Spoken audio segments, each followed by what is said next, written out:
자, 저희가 오늘은 좀 특별한 시간을 준비를 했습니다. 중국에서 1년에 한 번씩 2시간에 걸쳐서 방송이 되는 이 고발 프로그램 완후이가 방영이 종료가 됐는데 다행히도 우리나라 기업에 대한 이야기는 하나도 나오지 않았습니다. 롯데 이야기도 나오지 않았고요.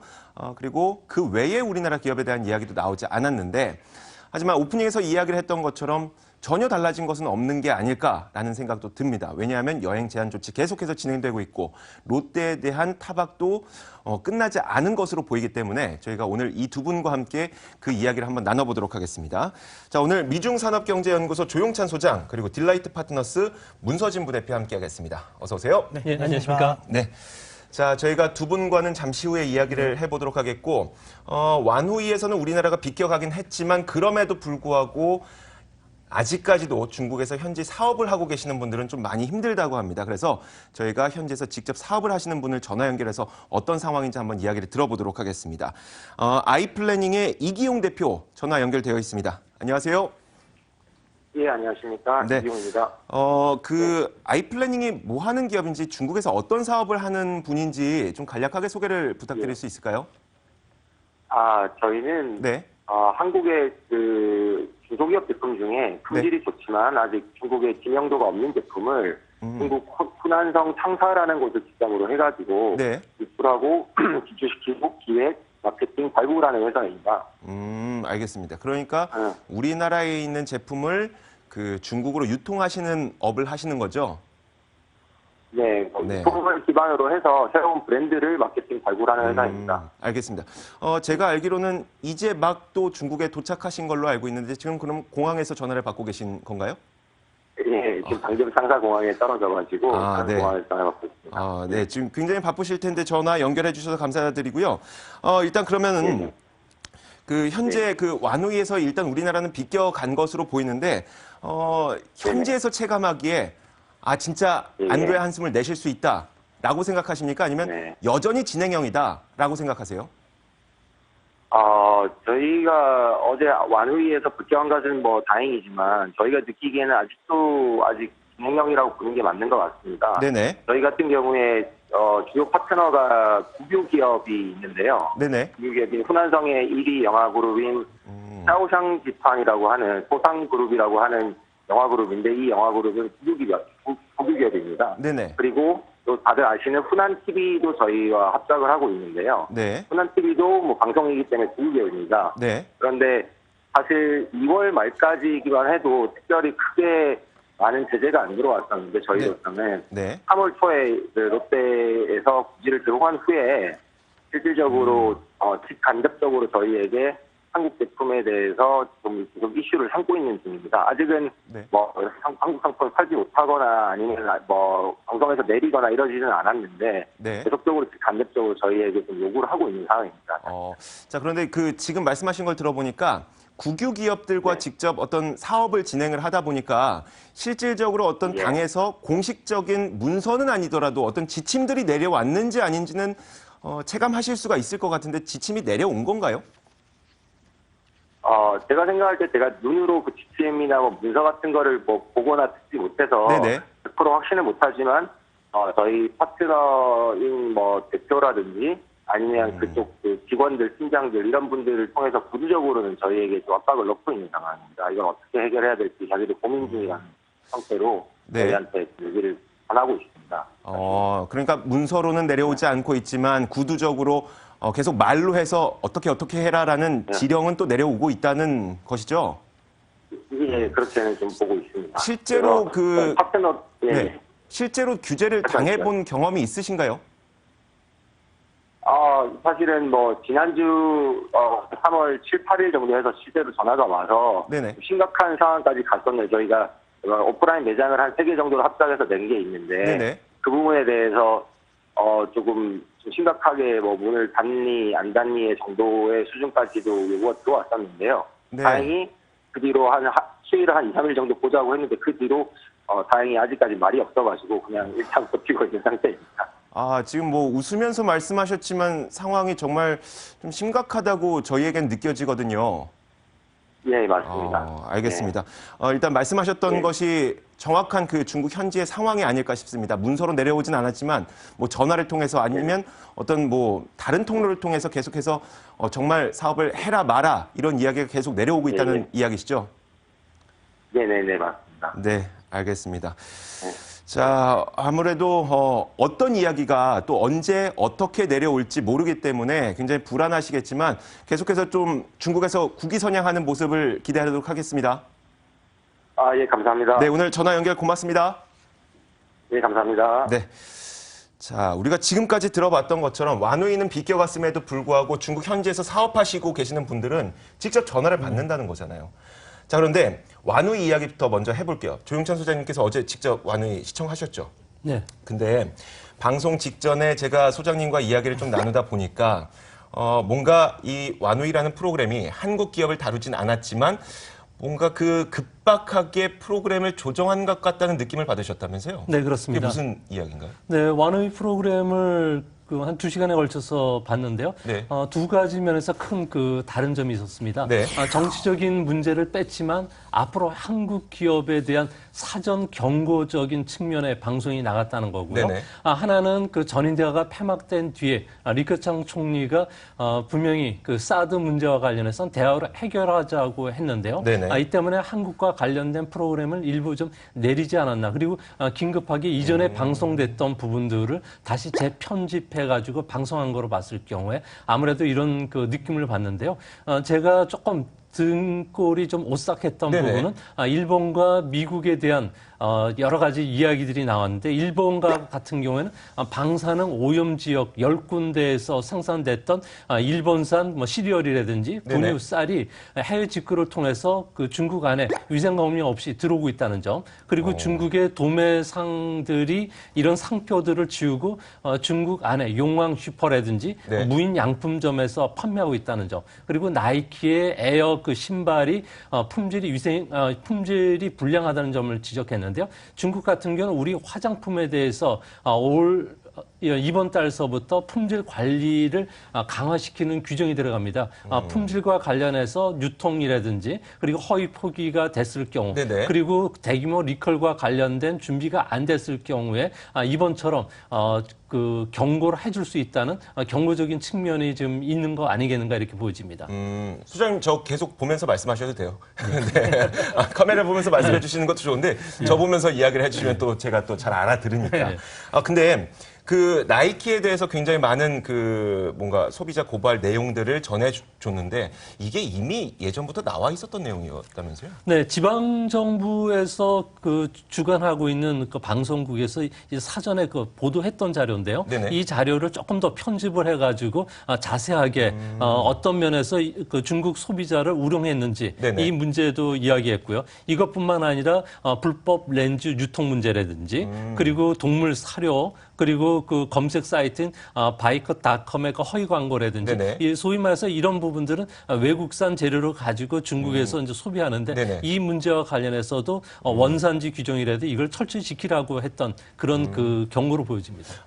그러니까 우리는 완후이에서는 통상적으로 1년 동안 모든 기업들을, 특정 기업이겠죠. 그 특정 기업들을 조사를 해서 거기서 문제가 발견된 것에 대한 소비자 고발을 1년에 한 번씩 하는데 나이키를 굉장히 많이 질타를 했지만 나이키는 이미 있었던 내용들을 재탕을 했던 그런 케이스이기 때문에 왠지 뭔가 좀 뒤늦게 프로그램을 재구성한 것 같다는 느낌을 이제 조용찬 소장님께서는 받으신 거예요. 완후이의 위력이 어느 정도인지를 또 좀 정리해 주시면 좋을 것 같은데 일단 시청자는 굉장히 많다면서요? 네, 시청률 같은 경우는 7% 정도 나오고요. 7%라는 게 우리의 7%와 다른 게요. 중국 같은 경우는 위성 TV로 전달이 되기 때문에 1억 명 이상이 시청을 하고요. 완후이 프로그램에서 지적된 제품에 대해서 중국인들이 소비하지 않겠다는 사람들이 한 70% 가까이 된다고 합니다. 근데 이 프로 같은 경우에는 아무래도 외국 기업의 저승사자로 조금 전에 소개시켜 주셨는데요. 앞으로 불매 운동이 확산될 뿐만 아니라 이 프로와 같이 중국의 법원과 검찰, 세무당국, 그리고 중국의 공상행정관리국이라는 데가 있는데요. 이런 것과를 쥐고 있는 그 행정부서입니다. 네네. 이 부서가 공동으로 해서 조사를 하게 되고요. 또 이를 근거로 해서 벌금 부과뿐만 아니라 리콜 조치, 더 나가서 영업 정지까지 내리기 때문에 네. 이 문제가 한번 걸렸을 경우에는 진정한 사과가 없거나 리콜 조치가 없을 경우에는 중국 사업을 하기가 상당히 어려워지게 됩니다. 제가 조사를 하다 보니까 예전에 이제 애플이 완후이에서 한번 그 타격을 받았었고, 그리고 우리나라의 금호타이어도 그렇죠. 한 4년 전에 네. 타격을 받았었고, 법적으로 걸리지 않는 문제였음에도 불구하고 소비자들과 여론의 반발이 너무 심하다 보니까 결국은 그 애플의 팀쿡 이름으로 실제로 사과서를 또 내기도 했었고요. 금호타이어에서도 이 중국 현지 법인장이 직접 나와서 90도로 인사하기도 했었고, 그러니까 법에 걸리지 않더라도 굉장히 위협적인 프로그램은 맞는 것 같아요. 그러면 여기에서 질타를 당했던 그런 기업들은 어떤 식으로 하던가요? 10년 전에 미국의 휘로 패커드 같은 경우에는 네네. 일부 노트북에서 뜨거워지거나 좀 잠시 자주 멈추는 현상들이 네네. 있었습니다. 여기에 대해서 휘로 패커드가 공식적인 사과를 하지 않음으로 인해서 중국 시장에서 퇴출을 당하는 이런 그 수모를 겪었는데요. 네. 이 때문에 2013년 애플 같은 경우에는 단순히 보증 서비스 문제가 중국과 외국과의 차별 대우가 있다. 네네. 그러니까 수리나 교환, 반품 규정 우리나라에서 그랬었는데요. 네. 중국에서는 유난히 이걸 잡고서 트집을 잡았다는 거죠. 그러면서 애플 같은 경우는 작년만 하더라도 전 세계 매출이 2,156억 달러고요. 네네. 중하권에서만 무려 22%를 차지하니까 팀쿡 같은 경우는 바로 사과를 할 수밖에 없었던 것으로 보여집니다. 우리나라에서 완우이가 방송됐다면 이런 식으로 했을까라는 생각도 드네요. 좀 씁쓸해요. 자, 그런데 어디에서 보니까 제가 이런 그 연구 자료를 봤어요. 만약에 중국의 사드 보복 조치가 물론 완우이는 비껴가긴 했지만 네네. 아직 끝나지 않다는 것을 가정을 했을 때 사드 보복 조치가 계속 진행이 된다면 최대 손실 우리나라에서는 거의 17조 원 정도 네네. 될 수가 있다고 하더라고요. 네네. 근데 제가 17조 원이 과연 어느 정도 금액인가 보니까 작년에 우리나라에서 상장 기업들 가운데 화장품 관련해서 모든 매출을 더해보니 17조 원이 되더라고요. 그러니까 화장품으로 다 돈을 벌었던 거 한 번에 또 날릴 수가 있다는 이런 개념인데 어느 정도 될 걸로 보세요? 일단 뭐 IBK에서 네. 그걸 이제 보고를 내놨죠. 일단 기본적으로 이제 타겟팅이 이제 제일 많이 되고 있는 이제 상품 수출이라든지 네. 아니면 한류 관련 콘텐츠, 특히 이제 관광 쪽에서 이제 많이 네. 하락을 할 거라고 예상을 좀 하고 있는 부분인데요. 근데 이게 사실 피해가 안 올 수밖에 그러니까 안올 수 우리한테 없는 안 올 수 거죠. 없는 이유죠. 네. 왜냐하면 일단 우리나라 같은 경우는 대중 이제 수출 비중 자체가 한 26% 정도 되고, 네네. 그다음에 전체 뭐 거의 한 50% 이상이 또 수출에 또 의존하다 보니까 네. 아무래도 이제 대중 수출이 조금 막히면 네. 한 17조 정도의 손실이 온다고 일단은 보고는 있습니다. 네. 뭐 그게 이제 사실 GDP 성장률로 따진다면 한 1% 정도 감소 요인이라는 건데, 저는 이제 이 부분에 대해서는 조금은 이제 좀 의문은 가지고는 있습니다. 왜냐하면 어쨌든 최대 손실이니까. 네. 예, 일단 할 수 있는 건 다 했다. 네. 예, 피해 볼 수 있는 부분은 다 봤다고 제가 보기엔 통계치로 넘기 때문에 이걸 뭐 엄청 이걸 가지고 너무 믿을 건 안 된다고 저는 봅니다. 하지만 네네. 중요한 건 어찌되었던 이쪽에서 한 것도 이제 예측을 한 건 딱 일본 수준이거든요.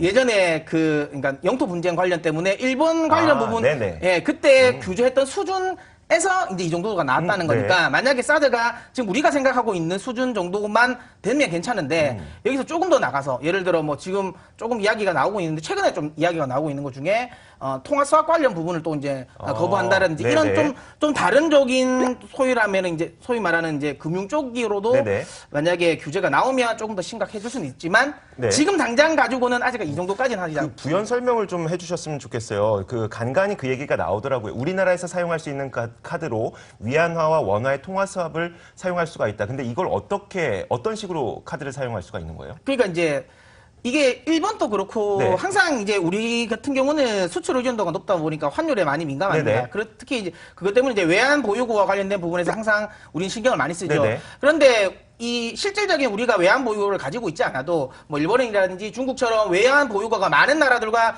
통화 사업을 해놓으면 네. 이제 사실 우리가 소위 말하면 특히 최근 같은 경우는 미국이 금리 인상을 하고 있는 시기이지 않습니까?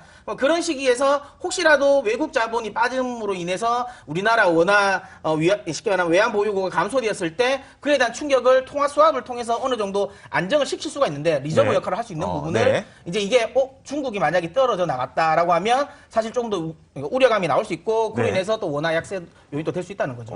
알겠습니다. 자, 이야기를 좀 넘어가 볼게요. 우리나라에 핵 함모가 와 있다면서요. 이게 중국에게 어떤 의미인가요? 우리나라 핵 항모가 와 있다는 것은 아무래도 우리나라의 전체 그 미군들의 모든 그 활동이 활발해진다는 이야기인데요. 네. 그렇게 되면은 지금 중국 같은 경우는 다롄을 중심으로 해서 산둥성의 군사 기지들이 있습니다. 네네. 이 기지가 그대로 노출이 되고요. 또 이 핵 항모를 잡기 위해서 중국의 모든 군사 시설이 100% 가동이 됩니다. 네네. 중국 안에 있는 모든 군사 시설과 관련된 행동이 그대로 미국의 정보로 다 들어간다는 거죠. 네네. 근데 미국과 관련해서 중국이 가장 우려하는 부분은 한반도의 그 핵 자산들을 비롯해서 전력 자산들이 그 속속 배치가 되는 부분인데요. 네. 이렇게 되면 중국 같은 경우에는 군사 현대화에 의해서 20년 뒤에는 미국의 버금가는 군사 대국이 되겠지만 네네. 그 전까지는 핵 자산을 중심으로 해서 비전력화된 이런 부분들을 가지고 미국을 견제해야 되는데 네. 이 부분이 고스란히 노출된다는 것에 대해서 극도로 꺼리는 그런 모습입니다. 그런데 이 이야기를 들어보면 우리나라에서 사드 배치한 것만으로도 물론 그게 별게 아니라는 건 아니지만 그것만으로도 지금까지 보복 조치를 했는데 핵 함모까지 들어왔어요. 그럼 보복 조치가 더 강해지지 않을까라는 생각이 드는데 그게 아닌가요? 그거는 조금 다른적인 네네. 측면인데요. 이거는 그 정례적인 군사 훈련이고요. 네. 중국이 이제 그 본격적으로 사드와 관련돼서 배치가 됐을 경우에 바로 한미 미사일 그 사령부 부대가 곧 창설이 되게 되고요. 이렇게 되면은 가장 그 중국이 싫어하는 네. 유럽판 나토와 같은 한미일을 중심으로 한 나토군이 그 형성이 되는 근간이 되기 때문에 네. 그렇습니다. 근데 이런 부분들과 관련해서 중국이 그 현재 강하게 반발을 하고 있고 반발에 대해서 미국 같은 경우에도 중국 견제 차원, 봉쇄 차원에서 이런 전략 그리고 앞으로 중국에 대해서는 통상과 관련해서 슈퍼 301조 발동이라든지 덤핑이라든지 세이프 가드 네. 시장 경제 국가를 인정하지 않는 그러니까 소위 말해서 그 군사와 경제를 한꺼번에 통합해서 중국을 압박하는 전략을 쓰기 때문에 중국 입장에서는 이걸 해결하기 위해서 4월 7일과 8일 잠정적이지만 미국에 가서 미중 정상 간의 회담에서 이 문제를 논의한다고 합니다. 그러니까 사드 배치 하나만 그 이슈 한 가지만 놓고 봤을 때는 한국 때리기가 가능했지만 만약에 군사적인 협력 관계가 한국과 미국 그리고 한국과 미국, 일본까지 삼각구도를 형성하게 된다면 이것만으로는 이거 갖고는 이제 한국 때리기가 거의 불가능해지고 중국의 전력이 노출되기 때문에 여기에서는 뭔가 중국도 입장 변화가 나타날 수 있다고 보시는 거죠? 네, 그렇습니다. 그러니까 현재는 우리나라 같은 경우는 그 사드와 관련된 고은 미국으로 넘겼고요. 이제 미국과 중국 간에 이제 맞짱뜨기에서 자기들 간에 주고받는 게임으로 전개가 된다는 거죠. 네. 그래서 이제 사드와 관련된 경제적 보복은 일단 여기서 수위 조절에 들어갈 것으로 보여집니다. 아무래도 너무 밀어버리면 네. 우리가 사실 중국 입장에서 그렇지 않겠습니까? 네. 그러니까 기본적으로 이제 어느 정도는 뭐 시진핑이 자기 흔히 말하면 이제 그 뭐죠? 그러니까 지도를 제가 갑자기 자신의 행정부 네, 그거를 어느 정도 이제 공고히 네. 하기 위해서 좀 이제 사드 관련 문제를 가지고 우리를 태클을 걸 수가 있지만 네네. 아까 소장님 이야기하신 것처럼 너무 만약에 밀어버리면 네네. 사실 우리가 미국으로 너무 붙어버리면 사실 중국 입장에는 그렇게 좋을 건 없거든요. 그렇죠. 아까 네, 이야기하신 네. 것처럼 이제 사실 중국은 한미일이 계속 이제 공고히 되는 특히 이제 군사적으로 더 공고히 되는 것 자체를 원래 원하지 않기 때문에 그렇죠. 제가 보기에는 여기서 조금은 속도 조절할 것 같기는 합니다. 자, 그렇다면은 일본은 어떻게 되는 건가요? 자, 사실 이번에 일본의 어떤 그 기업들이 네. 완후이에서 나올 거라고 예상했던 것을 저는 아직 본 적이 없었거든요. 네네, 저도, 예, 그런데 일본이 또 타격을 받았어요. 그리고 무역수지라든지 이런 것들을 봤을 때 사실 일본은 지금 당장은 미국에게 굉장히 이쁨 받는 네. 그래서 그런가 싶기도 하고요. 어떻습니까? 그러니까 뭐 사실 일본 같은 경우도 저도 사실 좀 깜짝 놀랐습니다. 네네. 갑자기 원래 때려놨던 애를 또 다시 끄집어 와서 때린 것 같아가지고 네. 저도 조금 의아하긴 했는데 근데 이게 지금 저는 뭐 이조 앵커가 이야기한 게 맞는 것 같습니다. 왜냐하면 사실 미국을 하나를 타겟팅으로 잡고 하기에는 저는 조금 더 부담스러웠다고 네네. 봅니다. 네. 거기에서 이제 제가 보기에는 일본을 조금 더 포함을 시킨 게 아닌가라고 저는 그렇게 생각합니다. 알겠습니다. 자, 이제 우리가 앞으로 놔두고 있는 그 4월 중국과 미국 간의 정상회담에 대한 이야기를 한번 해볼게요. 지금까지의 이야기 맥락을 한번 살펴보게 되니까 그나마 좀 수위 조절을 하게 될 것 같고 그리고 중국에서도 지금까지 사드를 이용해서 한국 때리기를 했던 것이 어떤 정치적인 좀 전략적인 것도 있었다고 생각이 든다면 미국과 중국이 실제로 정상이 만났을 때에는 우리에게 좀 긍정적인 이야기들이 나올 수 있지 않을까 싶기도 한데요. 북핵 문제뿐만 아니라 북한의 미사일 문제, 대북 경제 제재와 관련해서 구체적인 논의가 있는 것은 사실이고요. 네. 또 이 문제와 관련해서 렉스 틸러슨 미국 국무장관이 내일 우리나라 그리고 모레는 중국을 방문하게 되는데요. 네네. 여기에 또 무역 불균형 문제 그리고 트럼프가 가장 강조하는 공정 무역과 관련된 문제들을 같이 검토를 할 것으로 보여집니다. 이거와 네. 관련해서는 리커창 총리 같은 경우는 대화로 해결하자. 못 풀 것도 없다. 그리고 무역이 서로가 갈등 관계에 있으면은 좋지 않지만 윈윈할 수 있는 방법도 있지 않느냐 이런 이야기를 했는데요. 다만 이거는 중국 쪽 생각이고요. 네네. 미국 쪽에 중국과 관련된 강경론을 주장하는 사람은 트럼프가 주도했던 국가통상회의 피터 라버로라는 위원장입니다. 이 사람 같은 경우는 중국만 40년을 분석한 세계적인 중국 석학인데요. 그렇죠. 이 사람 같은 경우가 이야기하는 건 중국은 무역이나 군사 이게 모두 일체화된 나라이기 때문에 네. 미중 간에 싸울 확률이 앞으로 70% 정도 된다. 그리고 미국이 육군이 용역을 줘서 랜드 연구소에서 120쪽짜리 중국과의 전쟁이라는 보고서를 만들었는데 여기에서 보면은 앞으로 5년 이내에 우발적인 사고라도 한 5군데 동아시아를 중심으로 한 5군데에서 미국과 중국이 부딪힐 가능성이 높다는 거죠. 그런 측면에서 봤을 경우에 앞으로 미국 입장에서는 하나의 중국은 핵심 이익이지만 미국 입장은 정책이라는 건 언제든지 바뀔 수가 있기 그렇죠. 때문에 이거와 관련해서 미중 간의 갈등 문제는 앞으로 5년간은 계속 끌고 가지 않을까 보여집니다. 소장님 이야기를 들었다 보니까 지금까지는 변주 굴리기였어요. 지금까지는 다른 사람 때려서 네네. 좀 미국에게 위협을 한번 줘보자 였지만 이번에 이제 계속해서 정상회담도 할 거고 그런 데서 가서는 이제 직접적으로 미국과 중국 간의 본 게임이 시작된다라고 보면 될 것 같네요. 문선주 부대표는 또 여기에서 어떤 이야기가 나올 것으로 보세요? 사실 저는 이 자리에서 사드 이야기가 나올 것 같지는 않습니다. 네. 예, 일단 앞서 지금 소장님 계속 이야기하셨지만 사실 자국 내의 문제가 그러니까 양국 간에 풀어야 할 것들이 굉장히 많아요. 네. 굉장히 많은 상황에서 물론 사드 문제 역시도 거기 일부 가운데 하나겠지만 제가 보기에는 굳이 사실 지금 어찌 보면 지금 현재 시진핑이 하는 행동을 보면 이 사드는 약간 영민 같은 느낌이 들잖아요. 네. 건드려서는 안 될 것 같은. 그렇죠. 그 자리에서 자기가 양국 간에 조금 더 자기들의 이제 이해관계가 있는 이야기를 하는데 사드를 여기서 끼워서 오히려 더 제가 보기엔 회담을 망치지는 않을 것 같고요. 그래서 사드 관련 문제가 여기서 저는 나올 것 같지는 않고 네. 아까 이야기한 것처럼 이 양국의 정상회담은 결국에는 보호무역 관련 부분에 대해서 저는 조금 더 심도 있게 하지 않을까라고 생각하고 있습니다. 그러니까 이제 앞으로는 우리는 뭘 보면 되냐? 중국이 이제 우리를 때리느냐 미국을 때리느냐를 봐야 되는 거죠. 일단 중국은 입장을 바꿀 수는 있겠지만 우리나라에 대한 어떤 완화 조치를 얘기를 하는 것이 아니라 이제 지금까지 한국을 타겟으로 했었다면 이제는 미국과 직접 본 게임을 들어가는 그런 모습으로 입장 변화가 나타날 수 있다는 건데 이런 식의 변화에서는 우리나라에서는 또 어떻게 좀 대응을 해야 될까요? 사실 이건 거의 원론적인 이야기밖에 안 나오지 않겠습니까? 그럴까요? 사실 왜냐하면 우리가 지금 당장에 중국의 의존도를 확 낮출 수는 없습니다. 그렇죠. 근데 이제 물론 장기적으로 이번 기회를 통해서 중국과의 관련된 이제 그러니까 대중국 무역 의존도를 좀 낮추는 부분이 있고요. 또 특히 이번에서 명확하게 나타나지 않았습니까? 결국 중간재와 관련된 기술력이 우위에 있으면 결국에는 때리고 싶어도 못 때린다는 점이 있고요. 이거는 그냥 제가 약간 우스갯소리로 최근에 인터넷에 나오는 게 있어서 좀 재밌는 게 있어서 이런 게 있던데요. 뭐냐면 대만이 좀 그랬거든요. 그러니까 대만이 최근에 이 작년 같은 경우가 하나의 중국 이 관련 정책 관련 부분 조금 이제 하면서 좀 따르게 하면서 중국 관광객들이 굉장히 많이 줄었어요. 그런데 오히려 이걸 계기로 해서 전체적인 그러니까 관광객 수 더 늘었어요.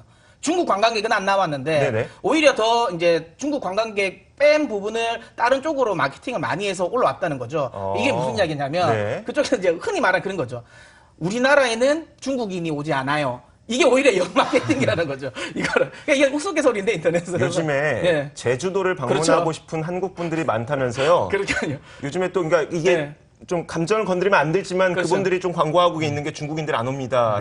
맞아요. 그러니까 이건 우스갯소리지만 어쨌든 이런 걸 계기로 해서 너무 중국 의존도를 좀 낮추자. 그리고 대부분 관광이라든지 이런 모두 이제 화장품 이런 것들도 실질적인 제품의 질이라든지 이런 것 때문에 간 게 아니라 단순히 한류에 좀 치중해서 간 게 있으니까 이 부분도 저는 조금 이제 낮추는 게 좋지 않을까라고 생각합니다. 시간이 얼마 없긴 하지만 우리 소장님의 의견도 한번 들어볼게요. 국내 대응법 어떻습니까? 네, 정부 입장에서는 아무래도 도를 넘는 보면 중국의 그 공격에 대해서는 국제법상 뭐 WTO도 제소도 가능하고 네네. 원칙론적으로 나가야 되고요. 민간 부분에서는 뭐 교류 활성화는 계속 이어져야 된다. 그러니까 투트랩 전략을 써야 됩니다. 네. 단체 신재호 선생님이 이런 이야기를 했습니다. 자강론을 이야기를 했는데요. 네. 우리가 힘이 있어야지 남들이 업신여기지 않는다. 그렇죠. 그런 측면에서 우리도 지금부터 힘을 길러야 되는 시점이 아니겠는가 보여집니다. 네, 알겠습니다. 어떻게 보면 우리에게 공부할 수 있는 시간을 준 것이 이번 사태가 아닐까 싶습니다. 자, 이것을 잘 발로 디디고 위로 올라서야 된다는 생각이 듭니다. 자, 오늘 두 분과 함께 했습니다. 미중산업경제연구소 조용찬 소장 그리고 딜라이트 파트너스 문서진 부대표였습니다. 여기까지 듣겠습니다. 고맙습니다. 네, 고맙습니다.